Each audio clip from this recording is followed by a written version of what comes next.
আসসালামু আলাইকুম। আজকে আমি দ্বিতীয় শ্রেণীর এই যে হচ্ছে ১২৪ পৃষ্ঠার এই অঙ্কগুলো করাবো দেখেন।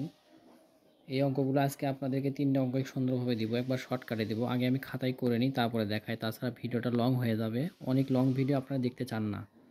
তো যাই হোক দেখেন ভিডিওটা মানে কন্টিনিউ করতে থাকেন তাহলে অঙ্ক সমাধান পেয়ে যাবেন। এখানে বলছে ইভা ৪০ টাকায় ১ হাঁড়ি ডিম এবং ৬৫ টাকায় ১ প্যাকেট বিস্কুট কিনলো। সে কত টাকা খরচ করলো? এটা সব যোগ হবে। তো আসেন দেখা যাক কীভাবে করা যায়। আগে প্রথমে লিখবো ১ হাঁড়ি ডিমের দাম ৪০ টাকা ও ১ প্যাকেট চানাচুরের দাম ৬৫ টাকা। তারপরে মোট খরচ করে দিব। আসেন খাতায় করে দিই।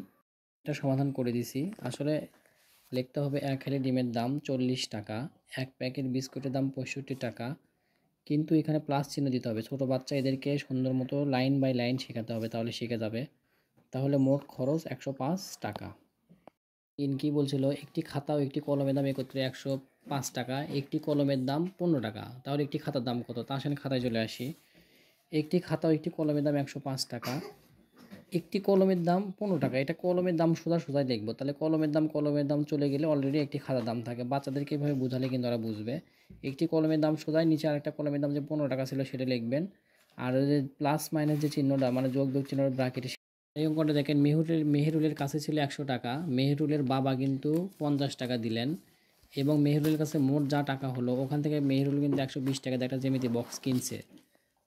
তবে এই রকম দেখেন, মেহেরুলের ছিল ১০০ টাকা, বাবা দিলেন ৫০ টাকা, মোট হলো ১৫০ টাকা এবং জ্যামিতি বক্স কিনলে ১২০ টাকা দিলে তার রইল ৩০ টাকা।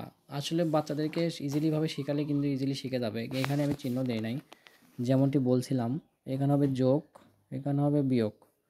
এখানে যোগ বিয়োগ চিহ্নটা দিবেন, তাহলে ওরা খুব সুন্দর মতো শিখে যাবে।